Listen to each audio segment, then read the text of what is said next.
Okay. You are listening to the practice of a Hoodoo Baptist, my personal journey of root work, faith, and ancestral wisdom.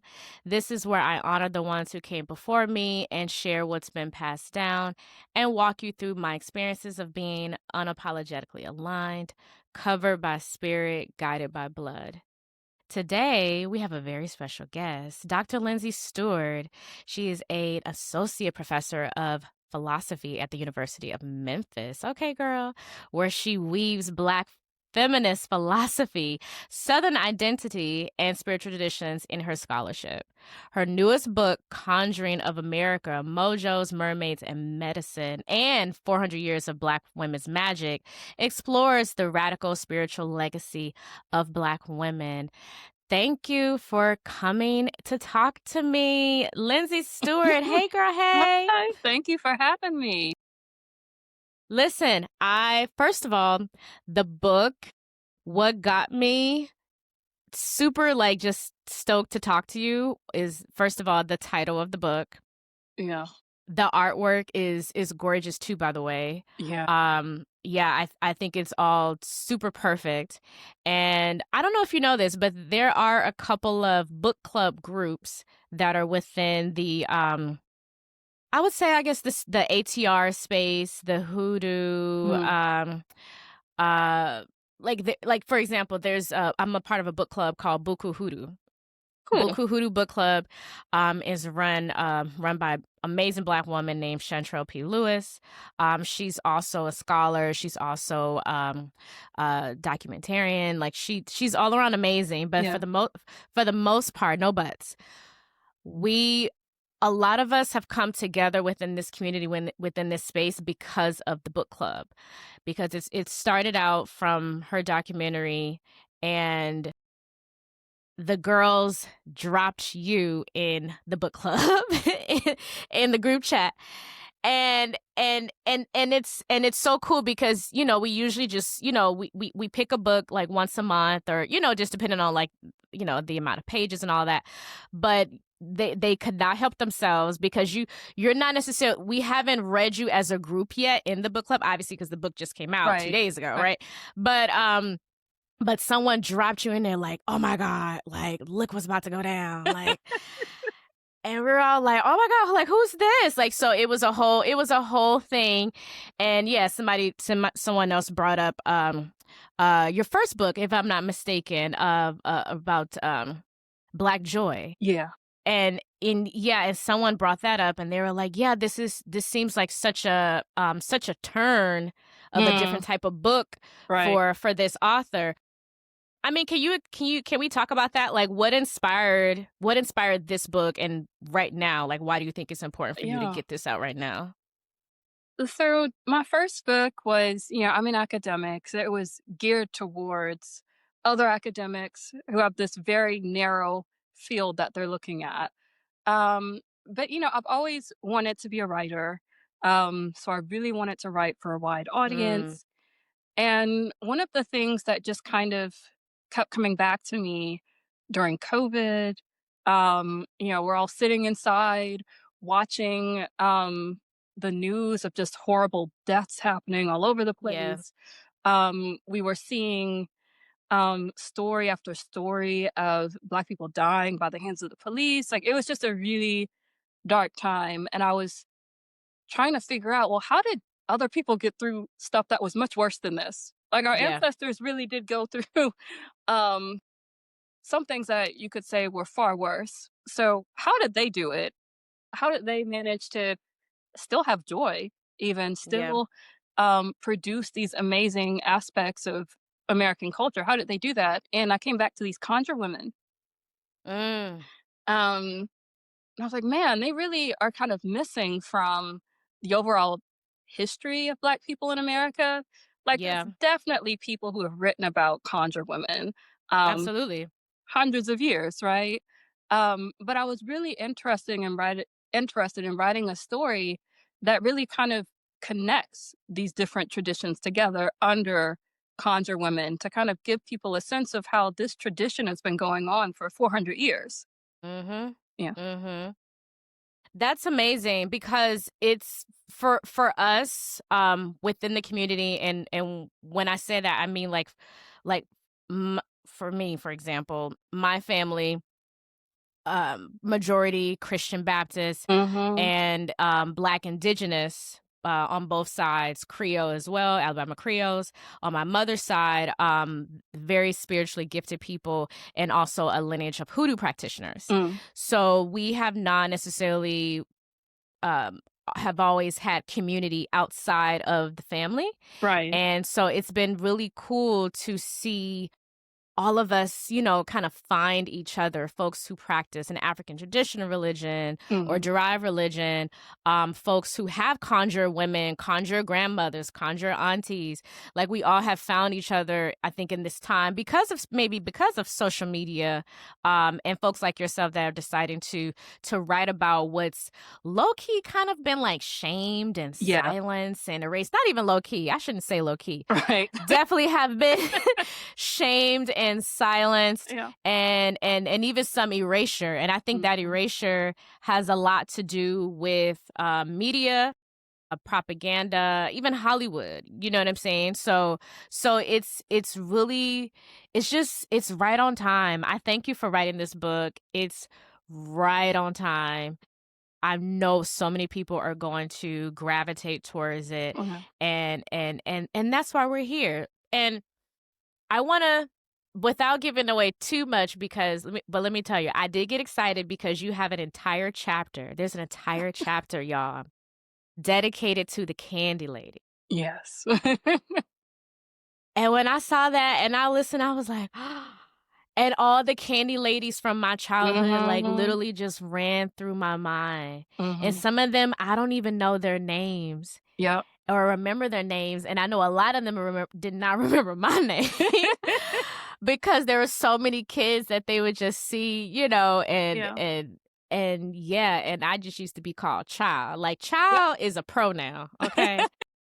Child is a pronoun. Like I don't care what nobody says. Like, it's like just hooting and hollering about pronouns. It's like to me, child was a pronoun. Non-binary, Yeah. genderless. Yeah. Because that was what I was called by an elder that may not have been in my family, don't know me. It was just Mhm. like child, Mhm. like, and stay in a child's place and that sort of thing.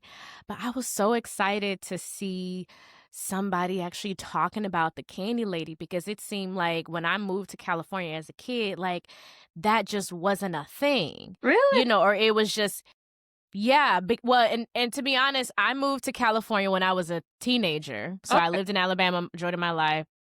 And so when I got to California, and it could have been because I only lived in LA for a short period of time, and then we went to the Valley, Mhm. but it didn't seem like the Candy Lady was necessarily a thing. And if it was a thing, maybe she went by a different name, or maybe it was just Mm. the ice cream man, the ice cream Yeah. truck. Yeah. I don't know. Yeah. Yeah. But it's really cool to, and I think the same thing also goes for the Avon lady. Mhm. Yeah. Very. Yeah, you know what I'm saying? Like it's that huge similarities. But what I want to like talk about is it because in the book you're tracing 400 years of Black women's magic. What patterns or themes would you say kept showing up across time? Mhm. And I don't know if that's like super loaded question, but but I just had to ask because 400 years is a long time, Yes. and I think this book is just such a great example of ancestral veneration because people can see that a lot of things that we're doing today are not new. Right. Not new, and we didn't even realize it was conjure when we did it, Mm-hmm. right? Talk about it, It but yeah, what patterns or themes would you say just kept showing up across time and mhm. just refused to die? I mean, one is remembering the ancestors, right? And placing real value on, in particular, what our mothers have told us and what our grandmothers have told us and how to navigate this world. That was one thing that showed up in kind of every generation. Another thing that showed up is kind of a love of water. I mean, whether Mm. it's they've got their teas, or we've got our special baths that we take, or we just want to be in a river, in the ocean. Um, and I think there's it's interesting to think about that in the context of people saying that Black people don't like water or Black people can't swim. It's like, Mhm. no, Mhm.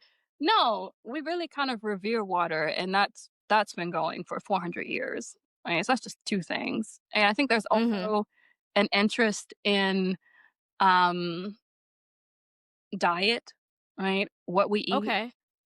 um, greens. That's something that we've held forever since slavery. We want to eat our greens. We want to eat our green leafy vegetables. That's always been a major part of our diet, and it's something that's really kept us healthy for generations. Mhm. Yeah. Mhm. I love me some collard Yes. greens. If the collard greens are not right, I'm judging. Imma be Yes. honest. Of course. From anybody in this household, and I don't have no problem giving, like, and I'm not even the best, like, greens cooker, but I'm just a greens Mhm. connoisseur. Mhm. And Mhm. even I even eat, some people don't like turnip greens, but I still eat turnip greens. Um, I think it's yeah, I think you hit it right on it for sure, because when we're talking about recipes Mhm. and so many things that we do, that have been passed down, and I think it's just super important to really like lean into like where some things may have started, Yeah. um and how some things may have been like, remixed. Like, I know someone who is a really big advocate for vegan eating or Mhm. clean eating, Mhm. right? Mhm. And they low key like remixed using Yeah. kale, for like a soup, or Yeah. the way that how we eat greens. And I'm Yeah. like, it doesn't matter what it is. It's like we just seem to have a magic to like remix certain things and just Yeah. make it our Yeah. own, which is so cool. You also dive into granny midwives. And I love that you dived into granny midwives. And I think, as someone, I'm full spectrum doula, and I've been working within the reproductive health space for 10 years. And it low key kind of like boils my skin a little bit when I see so much of the legacy of doulas and Yeah. midwives kind of being overshadowed, Mhm. whitewashed. Mhm. And it's just they're just not talked about a lot. Why was it so important for you to mention granny midwives in the book? And Mhm. was there anything that you learned that actually surprised you when doing your research? Well, there was plenty. There's plenty Okay, to dive into it. Tap in. Let's get say. into it. So they were just such a crucial part of the story of Conjure. That 400-year period, because if you're really trying to think about, well, where were the conjure women in each period of African American history, there's that long stretch of Jim Crow. Who was doing that work for us? It was Yeah. granny midwives, right? They were the ones who were still passing down traditions in conjure. They were the ones who were bringing us into the world, making those quilts, which are how we entered the world, Mhm. instilling those values in us for community. So I could not tell the story without them. And Yeah. one of the things that surprised me is how central textiles and weaving um, is to conjure and hoodoo. I did not realize that when they were making these quilts, they were doing something spiritual. And it's really kind of sad that so many of us aren't born on those quilts anymore. Like, there was Mm. something that they were trying to tap into while they were knitting, and where they were sewing or piecing things together. Right. Um, and I just had this newfound appreciation for a lot of those quilts that we see in museums, the crazy quilts and things like that. Like that, that's not only spiritual, that also comes from West Africa, our styles of how we would piece things together. That's like physical, tangible um, instance of like we really did pass some things down. We really did keep some things. Yeah. Yeah. I have told my one of my grandmothers, on my father's side, to keep all of her quilts, Yeah. which she wasn't gonna throw them away, but I think sometimes she feels like, nah, I'm hoarding. But y'all be talking shit. But I was like, no, like, please keep them. And she's like, wow, you don't have no kids. And I was like, but still, like, I want your things. I don't care. Like, Yeah, I just want your things. And, if you've touched it, you've prayed on it, yeah, like, like even just certain cloths that she showed me this cloth that she's had since I was a baby because they didn't do diapers. right. So it was like this cloth that she said that's what was used to basically like make a diaper. And I was like, this is so fascinating and Mm, so cool. And to anybody else, it just looks like, a piece of fabric.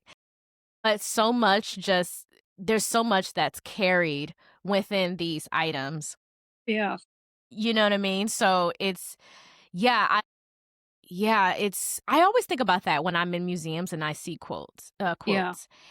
And yeah, it is a spiritual, like, I guess, process because yeah, my grandmothers did a lot of things with their hands. My mother for sure. My mother was more so into doing hair.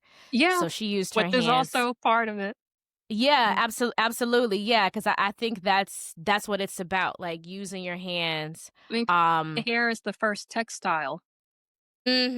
Talk Mhm, about it. yeah, Yeah. Yeah.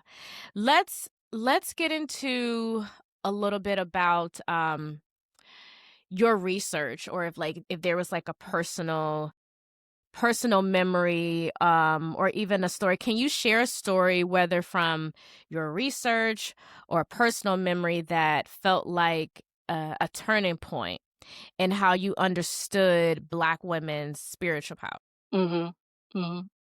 I mean, so I think that one of those moments, kind of early on when I was just starting to put the book together, was I was really kind of fascinated with how these conjure women, during periods of epidemics like yellow fever, were able to just like cure these Right. people.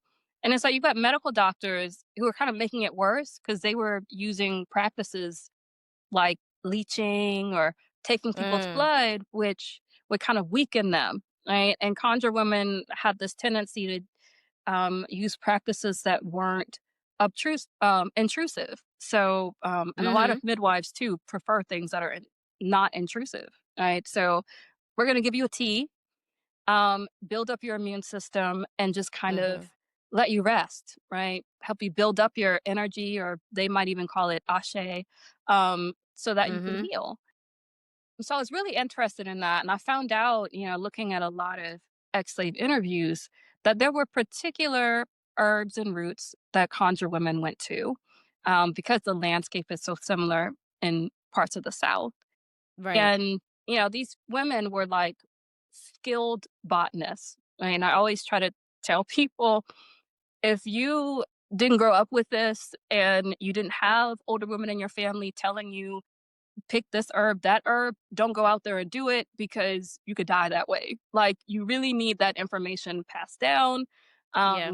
because it's really serious when you pick something from the ground and tell somebody to eat it. But Mhm. they really knew herbs and roots and plants, like straight up biology and botany. They had that down. So, um, I was trying to figure out, like, well, how does this really connect to things today? And I just kept thinking about Vicks Vapor Rub and how central that is to Black households, really Southern households.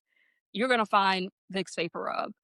Um, and I started to dig into the story a little bit because I know that a lot of Black people think that a Black man created Vicks, and that's not true. But I understand how you would get there because it seems so central to our culture. It feels like it must have come from us. And I just kind of put up a Facebook post of, hey, did anybody use Vicks Vapor Rub in your family? And one woman who I knew from graduate school, Crystal Sanders, popped up and said, yeah, my family has always claimed that Lunsford Richardson, the guy who patented Vicks, stole that recipe from our ancestor, our enslaved ancestor, which is like, wow. And I was able to Right. do the research to kind of put that story together of Well, Lunsford Richardson is a white man who did own slaves. He spent a lot of time with Negro mammies, the women on plantations, enslaved women who were um, skilled herbalists and knew how to make those cures, make those salves. So it seemed totally plausible that, Mhm. yeah, a black woman created this, right? Somebody else patented it. Lunsford Richardson patented it, but it's totally plausible that he built that recipe um, from what, Crystal Sanders' family has always been saying, their enslaved ancestors' recipe. Wow. Wow. Could something change from that in the way and how like the rebranding of Aunt Jemima's Mhm. Mhm. pancake mix, right? Mhm. Yeah, because stories like that always make me angry Mhm. and sad because we're talking about just a huge change in a family's dynamic as far as like black generational wealth is concerned. Mhm. And for something like that to happen, it seems to be so common. And it's like, you know, and I hate when people ask, well, why did no one ever say anything? Or why did Mhm. they not Mhm. fight? And, Mhm. why? Um, yeah, from doing that research, do you think that something could shift when we're talking about products like that, especially with today, because there's low key a weird kind of hate with not hate. I don't want to say hate. People get very freaked out about herbalism for some reason nowadays, where it's like herbs are demonized and everybody wants to like run to the doctor, like that's their only option. That's your only option. That's what you should do. The doctor knows best. And and then there's this weird demonization and stigma on herbalism or even holistic medicine. Mhm. Things that we've obviously have been doing and keep things that have Mhm. been keeping us alive for this Mhm. time. Mhm. But people tend to be a lot of folks, not everybody, but some people tend to not want to tap into that because they think it's demonic or nothing Mhm. positive is going to Mhm. come from it. Mhm. Yeah, with the situation like from Vicks vapor rub to even like certain figures, because we have some folks like I believe her name is Alvina Fulton, who was a big vegan. um I hate to call her a female Dr. Sabi, but it's almost a bit equivalent because she saved a lot of people through educating them about clean eating. Um, Dick Gregory talked about her a lot before he passed away. And I want to say also Sidney Poitier mentioned her as well. Um, but for some reason, they said that a lot of Black folks didn't really want to listen to her because she really wasn't into like the commercialization of what she was doing. She just wanted to educate folks. You come to her, you're sick, you're trying to lose weight. She was really big on diet, and she might have told people what to do. Um but yet because she didn't have something packaged with her name on it, because she didn't have, a commercial or wasn't labeled a certain way, folks was just like, whatever. But instead, they would go and buy a Vicks vapor rub and just Mhm. buy something as Mhm. opposed to like just ingesting her mullein leaf that she Mhm. might have said for someone Mhm. who had uh pneumonia, because that was a big thing. Why do you think people are not really listening? Like, Mhm. will we need some type Mhm. of shift to happen? Like, what do you think could possibly happen for folks to really like tap into the true magic of Black women that's been Uh-huh. there for years? Uh-huh. I mean, it's complicated. This is partly why I loved the story of Granny Midwives. I really feel like they were that. I mean, two generations of them really. were kind of, altering the tradition. So there were some things that they would use Vicks sometimes, and sometimes Mhm. they just make their own salves, right? Yeah. Um, and I just love how open and flexible they were of just, um, and I try to, you know, not just with medicine, but also with religion, the story I'm trying to tell is that our ancestors didn't didn't always feel like they had to choose, right? A lot of times you can put some things together, you can supplement, right? So Yeah. by all means take the meds that the doctors give you, but also you can use your herbs if you want to use your herbs too. I mean, some things you can't mix together, so definitely do some research. But Absolutely. you know, what I try to tell my students is sometimes it's a matter of degree and kind of what you're suffering, right? So I have really bad menstrual cramps, right? There are Mhm. times where if I want like just immediate quick relief, give me that ginger tea. That will just kind of soothe things. I feel it immediately. But sometimes I need something stronger than ginger. I need a leave. Right. And I'll just have that and I'm good for 12 hours. Right. I don't feel like I have to choose a Right. leaf or the herbs, right? I do think that there was an education that was lost when we moved from the South, moved from plantations, didn't have the same access to the land. You're Mhm. talking about generations of women who were enslaved, who their mothers, their aunties would take them out into the woods and they were able to identify these plants and how much you needed. I mean, you really have to be exact. Like, do you need a leaf? Do you need two leaves? Right? That sort of knowledge had been passed down for generations. And then all of a sudden, we don't have that access to the land. That knowledge is lost. And that's why I say it's complicated because it's one thing if you grew up in a family of hoodoo practitioners, right? There's people who kept passing that knowledge down. But if you're really new to this stuff, please don't go out there into the woods and just pick up something. You could be picking up mushrooms that could kill you, right? Mhm. That part. That part. That part. And that's so real. How can younger generations, because there right now there is a shift has happened Yeah. for sure. Yeah. There's a lot more folks who are not necessarily demonizing every single thing about their ancestors. There are folks Mhm. who are recognizing that their ancestors are important, and they are venerating them.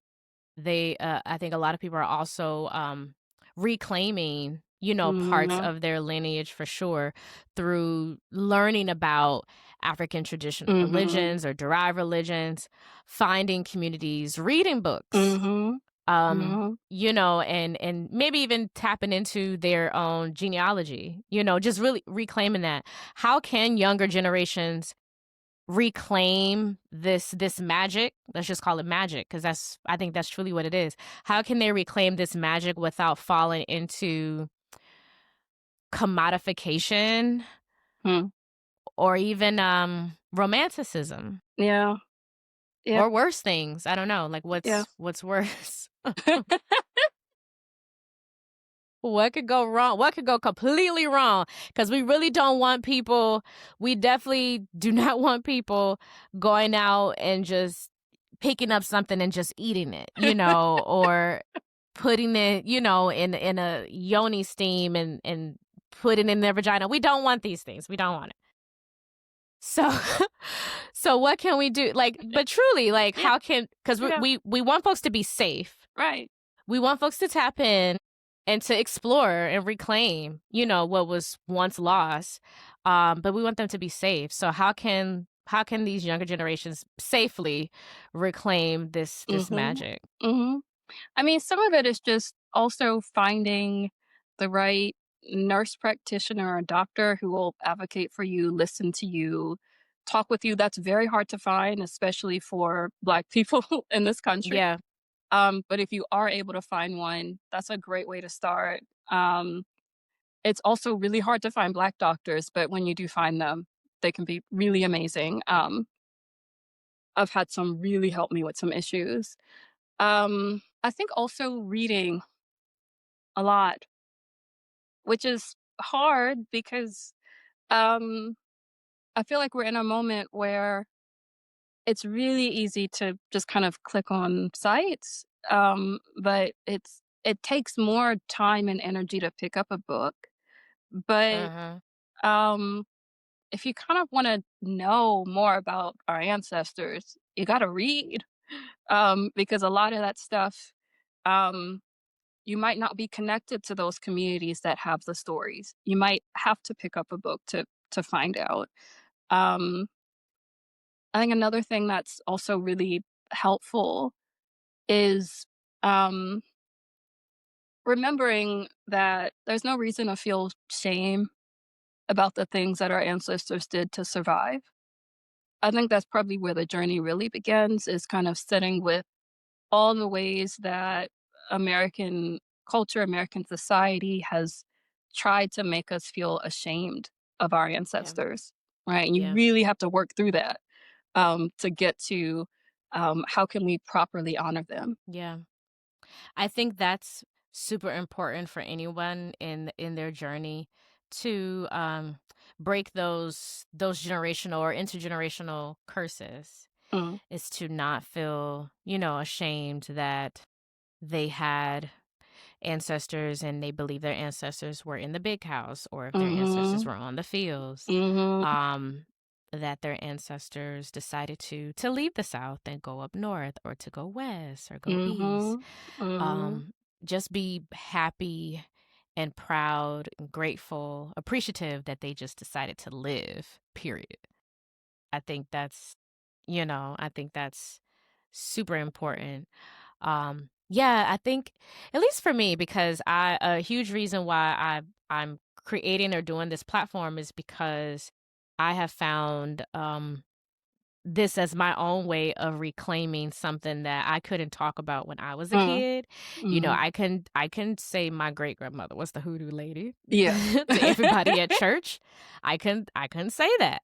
I couldn't, really share like which family members had certain gifts, like the gift of sight or the gift of like knowing and feeling, just Mhm, really couldn't talk about these things. And I think now it's such a, even though it's a strange time and a crazy time that we're living in, but I think for us, and particularly folks of the South, born of the South, it's a beautiful time for us to reconnect with yeah. each other, and reconnect with our people, and to create our own magic, because Mhm. it could be folks another 400 years down the line studying what we're doing and how we Yeah. survive during these crazy times. Um, and that's what's keeping me going, because it's all about the magic, right? Like, let's tap into Black womanhood, like Mhm. the magic in that. In your own way, can you define magic in the context of Black womanhood? Is it resistance? Is it ritual? Is it is it us telling it like it is? And it could be all of those things. But yeah, just kind of define magic in your own way in that context of Black womanhood. Mhm. Alright, so the towards the end of the book, I think about, you're from the South, so you know this saying, when somebody puts their foot in their food, Mhm. You put your right? foot in it. Mhm, mhm, Mhm. and how that's just, the food was excellent, you put your heart and soul into that. That's kind of what I think Black women bring to whatever they do. It's this Mm. sort of excellence in, whether it's doing hair or dancing or singing or, you know, making herbal salves, right? There's this something special that we bring to it that's hard to define, that, um, is also hard to replicate. And I think that whatever that something is comes from generations of conjure that's kind of seeped into our culture, um, as Black women, right? So yeah, black women put their foot in whatever they do, and Right. that makes us stand out. Absolutely. And there's nothing like being one. Hello.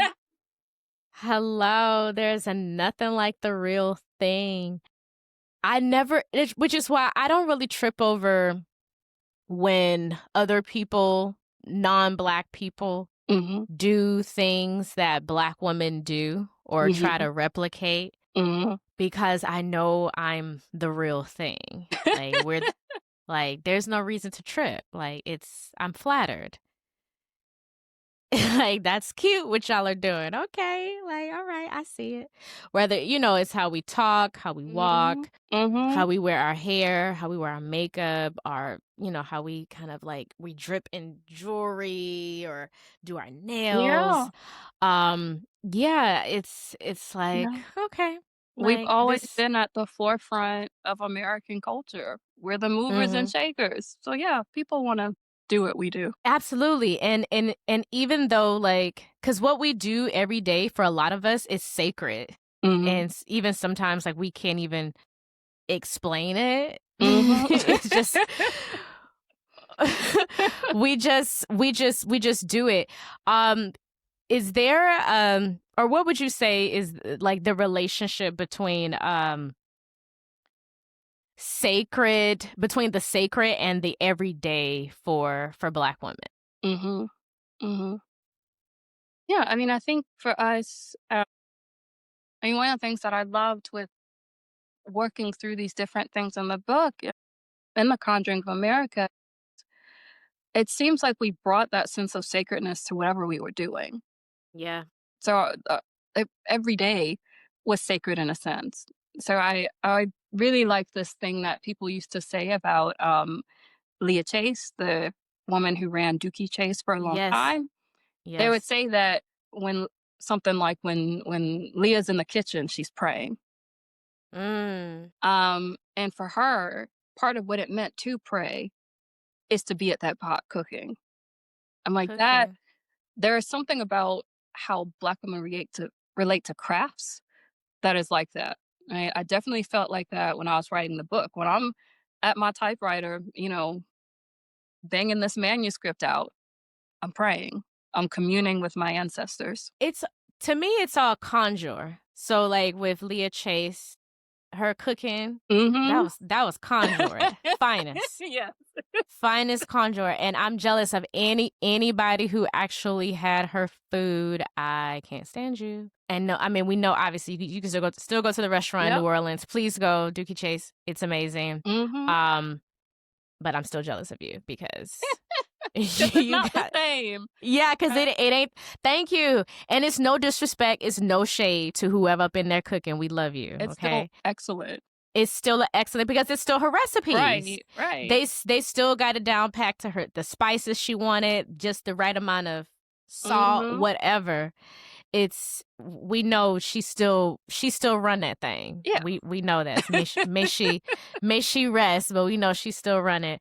Yeah, it's I love what you said because to me, yeah, it's conjure. Like where do you see conjure showing up in places that we don't name as spiritual? Like for example, for me, it's the hair salon. Oh, definitely. The hair salon, which I get a little sad about it because there's not as many hair salons as it used to be. Mhm. And the thing also is the culture of black women in hair salons has changed because there's so many women who do hair at home Yeah. safely and also wait for them to make money, especially for braiders, right? Oh, yeah. Braiders and Yeah. locticians like Yeah. myself, we might show up in the home, and even though I want the girls to get their coins, Yeah. I still miss that Yeah. sanctuary in a hair salon, and I felt like there's so much going on in that space, where, nobody might have called it hoodoo or even conjure, but to me that is an example of conjure showing up in a place that we may not, name as spiritual. So what about you? Do you see Can you think of any I mean, I know you agree with the hair salon, but can you think of any other, like, spaces Mhm. to give, like, an example or just expand on that? I mean, with the hair salon, right, I think a lot of Black people for many, many years, believe that part of your soul is in your hair. Mhm. Literally, having people put their hands in your hair is messing with your inner being, you know? Um, I think that's why when people go to the hair salon, or at least when they used to, you kind of Mhm. got your whole life together in there. You're Yeah. sharing your soul with your hairstylist. Your hairstylist is pouring back into you. It's really beautiful. Um, I don't know how much that's still happening. Yeah. I think the Candy Lady's Kitchen was another place where, at least for me, conjure showed up. Because my great grandmother was a candy lady, and you could get, I mean, she made her own salves, right? Which was, they were like Vic salve. um, and she didn't do this to me, but she did this to her children, would wrap, a bag around them that stank, and make them wear it in the winters, right? So a lot of that you would get at the candy lady's house, in addition to a very nice meal like greens. Um, I think another place where conjure is showing up actually is social media, right? Because Talk about it. there's so much that's I just love seeing so much being exchanged between Africans and African Americans in real time, just through Yes. like, TikTok or whatnot, right? We're learning about hairstyles, we're learning about textiles, we're learning about so many things, and we're not only learning from them, they're learning from us too. They're taking stuff from us. It's a really wonderful exchange. So I think that's one place where it's definitely showing up. Mhm. For sure. Yeah, it's like I mentioned, it's bringing a lot of us together. Hmm. I think it also gets a little messy. Yes. Real talk. So it gets a little messy. We're also in mixed company. Yeah. Yeah. They can see what we doing. They can see what we talking about. So that I think that can make it a little complicated. But however, I would take the positivity Mhm. from it because I think it is in the end it does educate those who need it, Mhm. and I think whoever needs the message, it's gonna reach them for sure. And yeah, and we're finding more community, and that's a huge element of I I believe, like, when we're talking about Black women, our magic, a conjure, I think community is that source. Like, we create our own communities. Communities, like, find us, um, and it saves lives, truly. And I think, from digital to in real life, when we're creating communities, I think that is, like, ultimately what we're doing, like, we're coming together, we're saving lives, we're passing down recipes. Yeah. Uh-huh. What Yeah. if we're talking about spells or, like, hair products, Yeah. Yeah. all of that, like, it's all about us building communities. I wonder. With it Oh, Go ahead. sorry.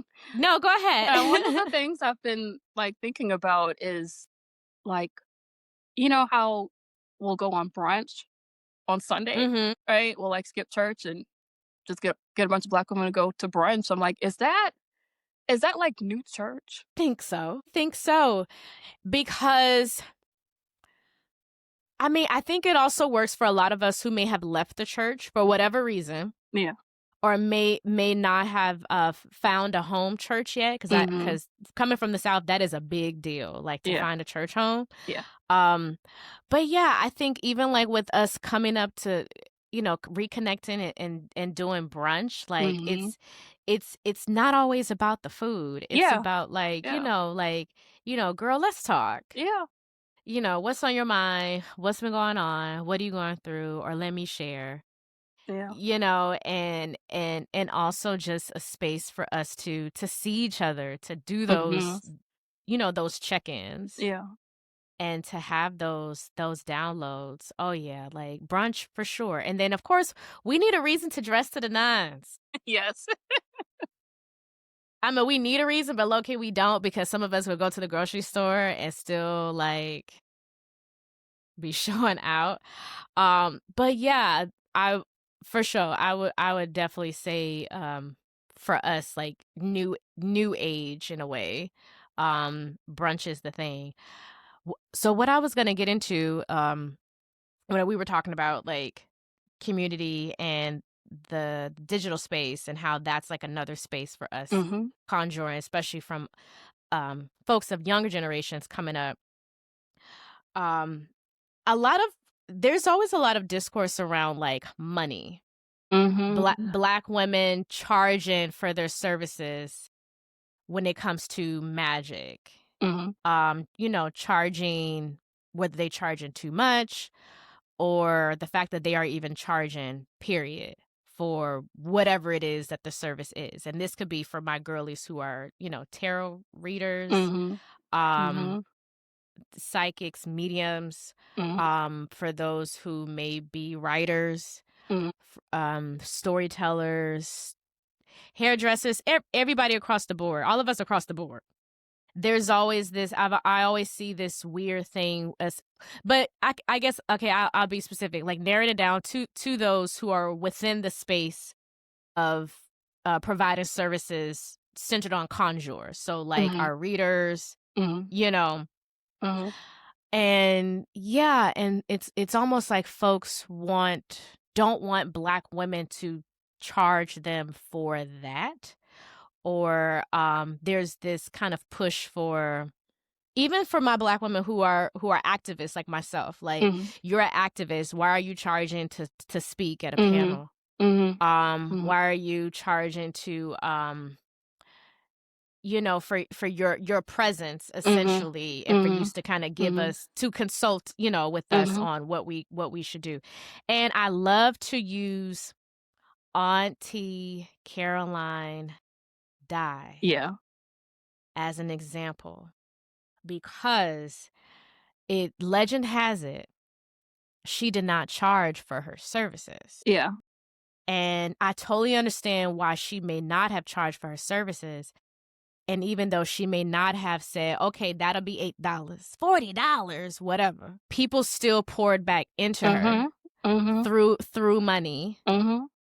And I think also essentially like took care of her, Mhm. whatever she needed.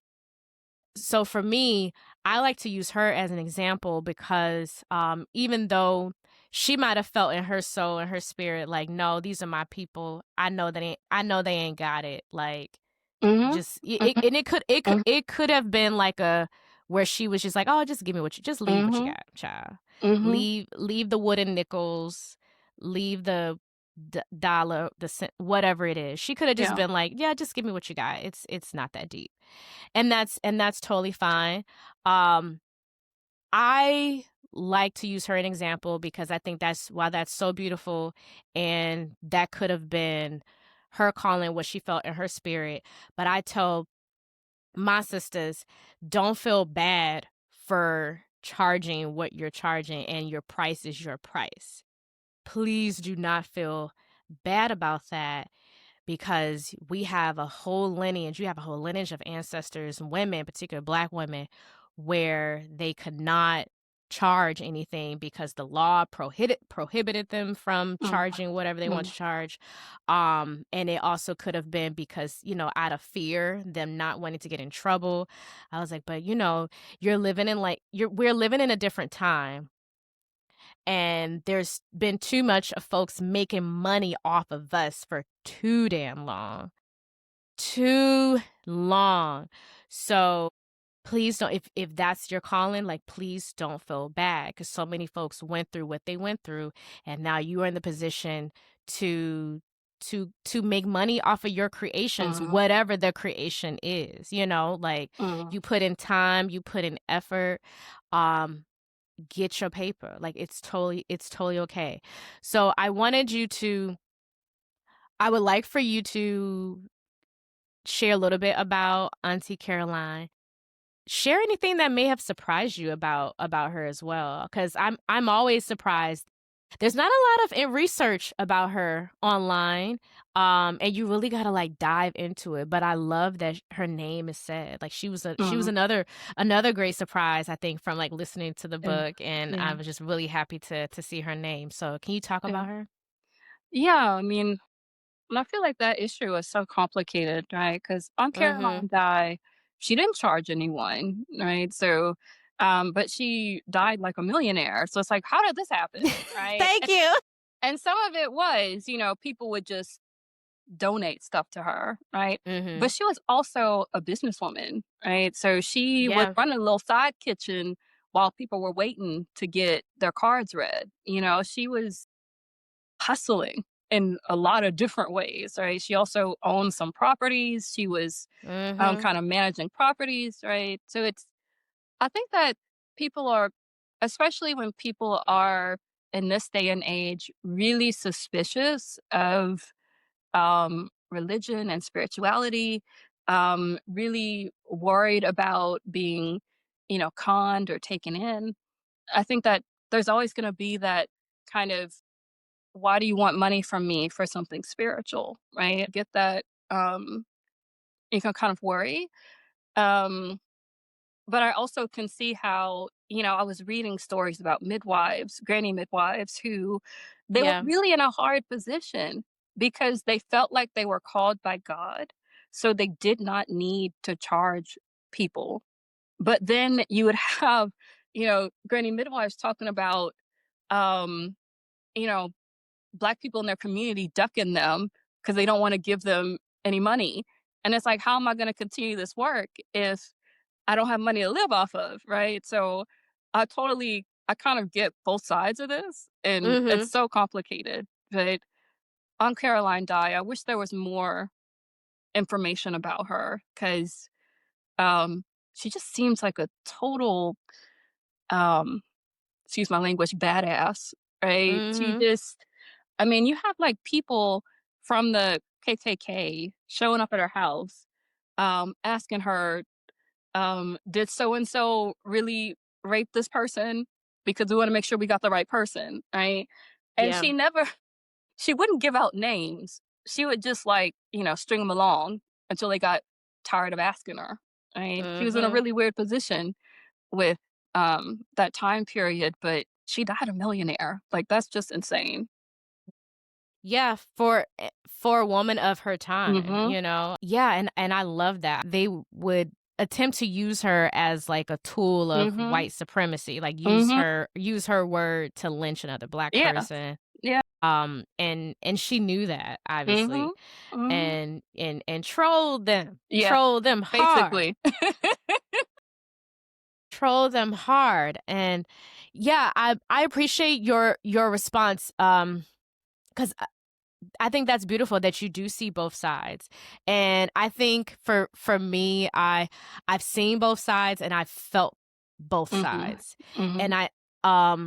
I think especially with like there's all this pressure to participate in capitalism and Mhm. so much pressure to also monetize everything, Mhm. even your Mhm. talents, your Mhm. hobbies. Mhm. There's so much pressure and I think it for me, it stings a little bit when it's your own people, your own Mhm. community Mhm. trying to take advantage, Mhm. and not pouring back into you, which is why I Mhm. think she's such a great example because, yeah, she was an entrepreneur, did her thing, made her money, and may not have charged for certain services, but the people still pour Mhm. back into her. So it was like the community currency meant more Mhm. than, Mhm.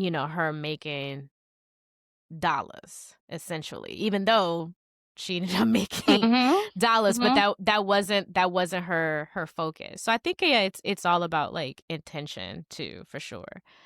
If you had to so for my last question, we're gonna dive into, Mojo bags Okay. really, really quick. If you had to name one item, whether it's a literal item or symbolic, that you carry in your own Mojo bag, what would it be?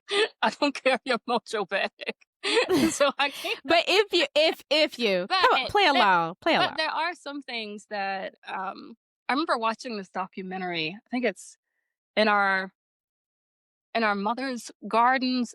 So it's not the book. It's actually a documentary that I think is on Netflix. And there's this one woman who was talking about how jewelry, um, for a lot of our ancestors was worn as like protection. Like Oh, okay. it's at Yes, it's at the point pressure points, the pulse points, right? Your neck, your yes. right. So there is one necklace that I want to keep on me all the time, and it's got a Mhm. mermaid on it. Oh, Yeah, amazing, yeah.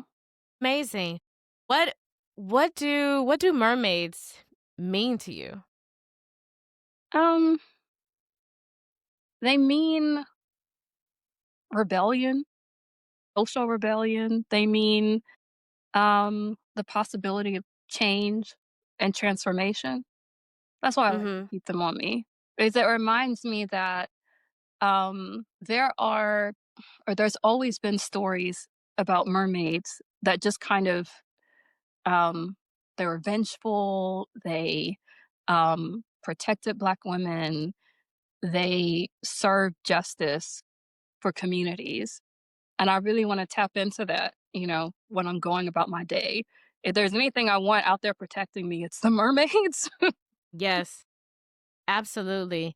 And really cool full circle moment for our listeners and viewers. So she just mentioned uh Lindsay just mentioned In Our Mother's Gardens, a documentary.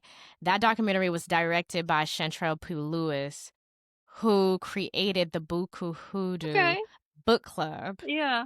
Yeah. in which and how how I talked about somebody Yep. dropped your book Yeah. a whole 2 months before it was supposed to come out. By the way, dropped a photo of the book and a link of the book Yeah.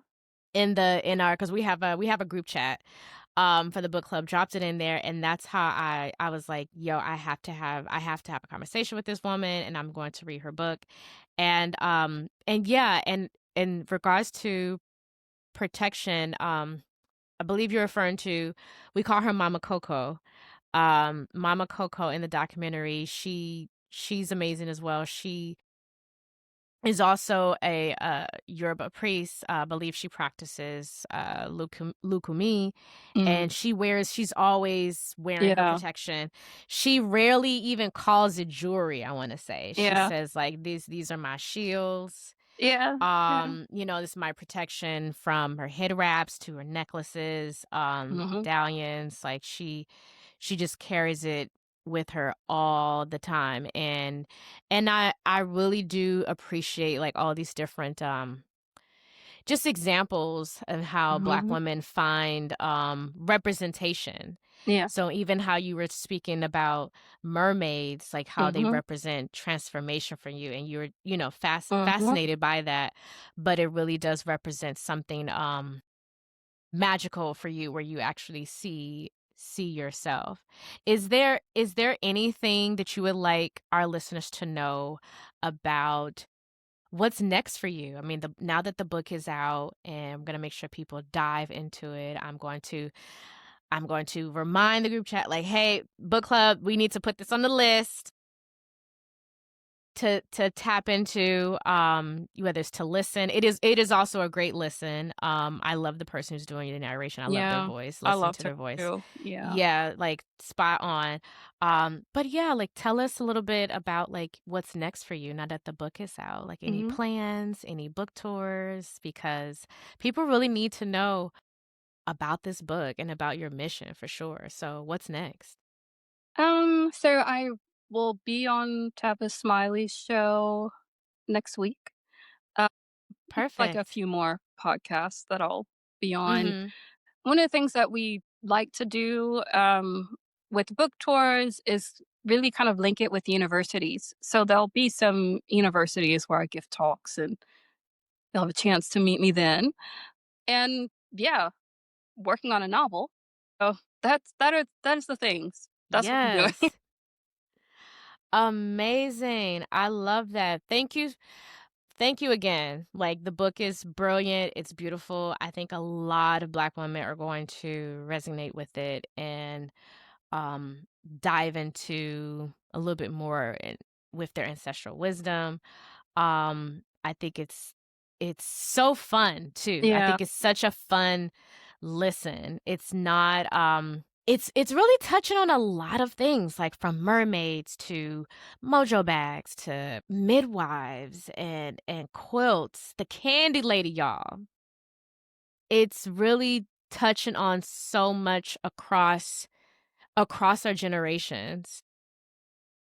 And I think it would really be helpful for someone who may not understand why they do certain things, Yeah. um, and why, certain things have just been, like, in the family for this long, Mhm. whether it's a Mhm. quilt or a Yeah. recipe. Yeah.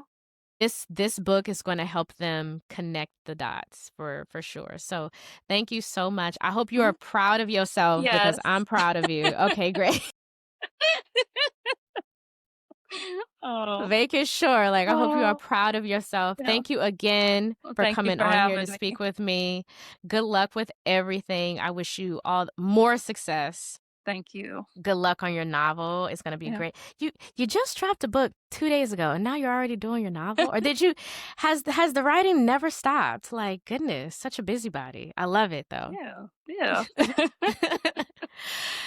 You've been listening to The Practice of a Hoodoo Baptist.